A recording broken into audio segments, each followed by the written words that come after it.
We do it live. We do it live. I am here. Matt, I am here. We are Aftershock Reviews.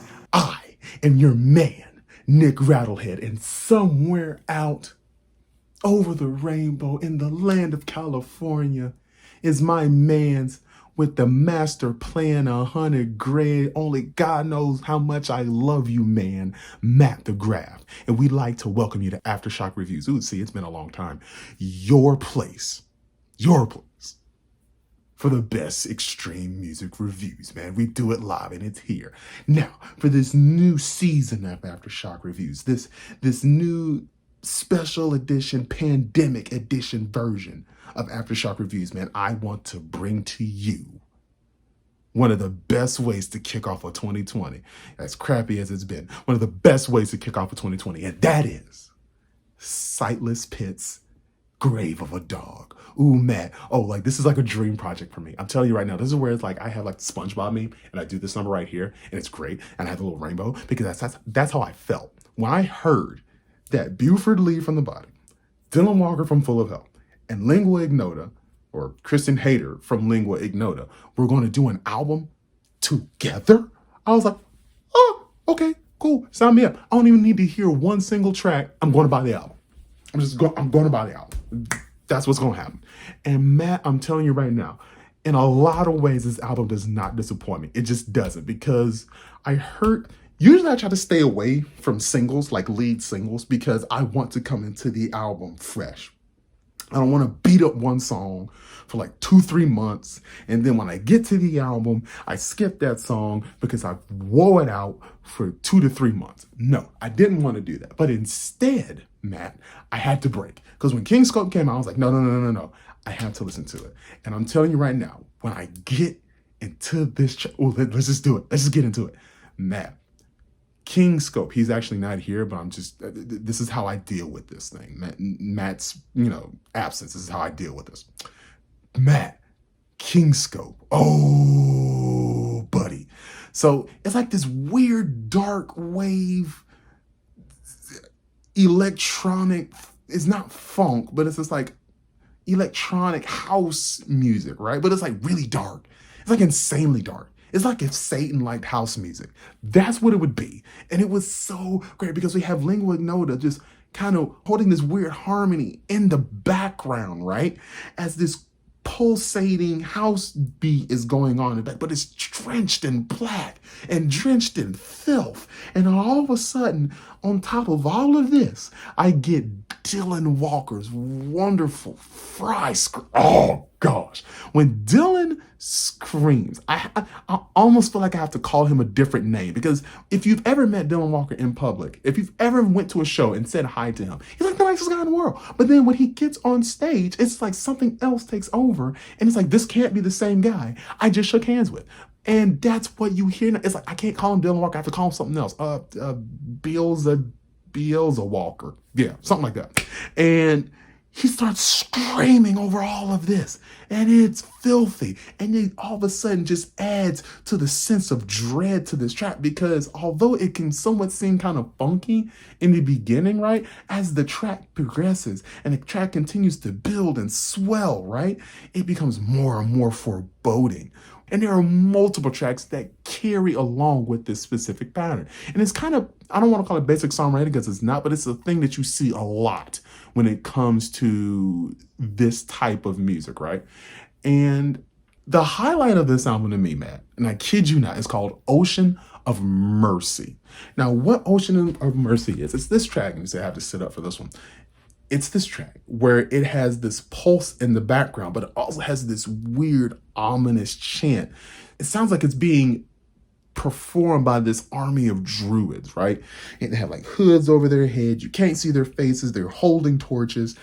And it's really off-putting, especially from all of the electronic out-of-the-boxness that we've been introduced to for the past 2 tracks. Ocean of Mercy is different because you have like this. This is my impersonation of what's going on in this track. Check this out. He goes like, you ready for this? Check this out.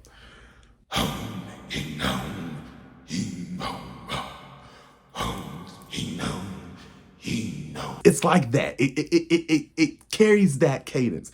And then all of a sudden we get I get my organ, my lingua ignota organ. I get it. Oh, it is great. And it starts exploding. Now the Roman Catholic elements from Caligula are introduced to this track. And then Christian Hater's voice. That voice is awesome. She's farewell to these different things. And it's like, I don't know if she's saying an incantation. I don't know if this is a prayer. I don't know what it is, but it is marvelous. And it is so well done. And it brings back a well needed and just such a welcomed shade of Caligula to this album. Because here's where it comes. Here's my big thing when it comes to this album. Check this out. While I do really enjoy this album, I do have a problem. And it's not a big problem. It's not a problem that keeps me from really enjoying this album. It's not. But maybe it's because I'm so accustomed to the excellence from all three of these artists that I say this.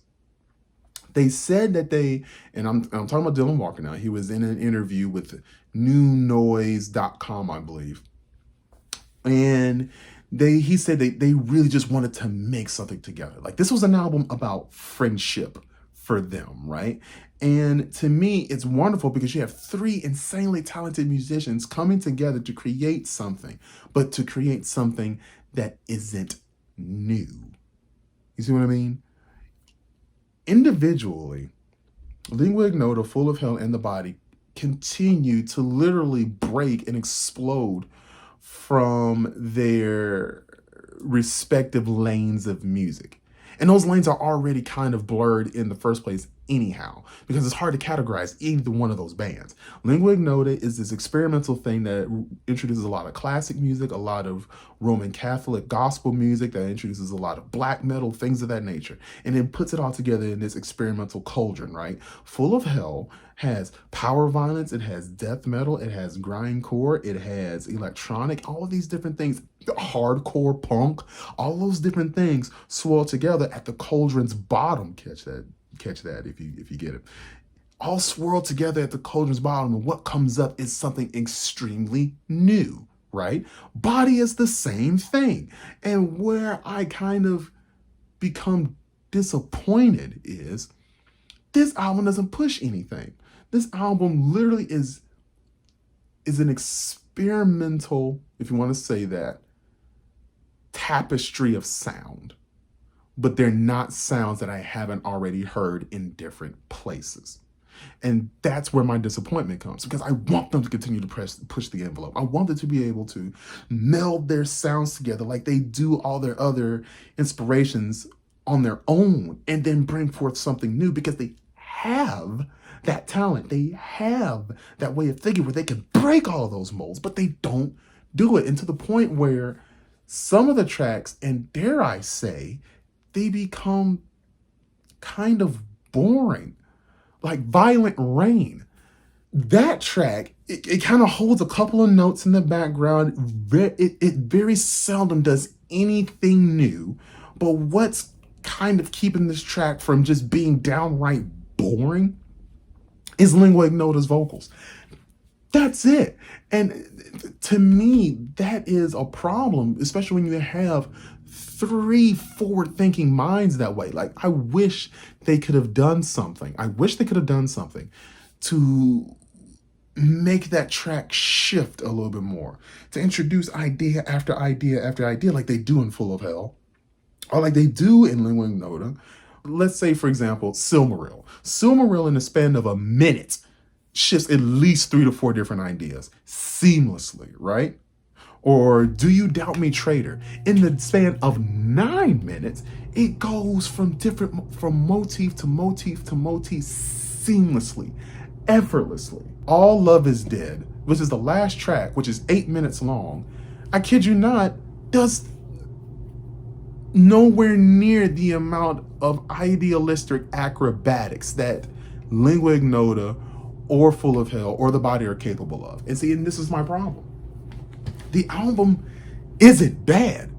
The album actually is quite good, but I feel, here it is. Check this out. You ready for this? You ready for this? Check this out. This album is The Dark Knight Rises. Boom. Check me when I say this. You have the two previous entries, Batman Begins and The Dark Knight, right? Amazing forward-thinking pieces. Now, while The Dark Knight Rises is a really good movie, it is a good movie. I don't care what nobody says. It's actually a really good movie.